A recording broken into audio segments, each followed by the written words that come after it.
जिल्ह्यात petrol diesel सिलेंडरचा मुबलक साठा. पालकमंत्र्यांनी घेतली पेट्रोल पंप आणि गॅस एजन्सी मालकांची बैठक.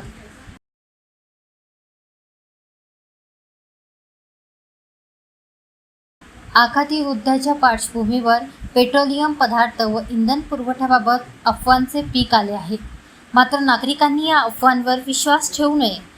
आजच्या घडीला जिल्ह्यात पेट्रोल, डिझेल आणि गॅस सिलेंडरचा साठा मुबलक प्रमाणात असून 7,05,861 लिटर पेट्रोल, 5,93,892 लिटर डिझेल आणि 6,774 घरगुती वापराचे सिलेंडर जिल्ह्यात उपलब्ध आहेत.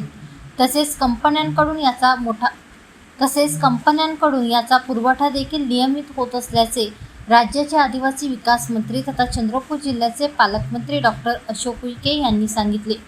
जिल्हाधिकारी कार्यालयात पेट्रोल पंपधारक, गॅस एजन्सीचे मालक आणि कंपन्यांच्या प्रतिनिधींसोबत पालकमंत्री डॉक्टर अशोक उईके यांनी आढावा बैठक घेऊन जिल्ह्याची परिस्थिती जाणून घेतली. बैठकीला जिल्हाधिकारी विनय गौडा, मुख्य कार्यकारी अधिकारी पुलकित सिंह, मनपा आयुक्त अकनुरी नरेश, अप्पर पोलीस अधीक्षक ईश्वर कातकाडे, जिल्हा पुरवठा अधिकारी राहुल बहादूरकर यांच्यासह पेट्रोल पंप आणि गॅस एजन्सी धारक उपस्थित होते.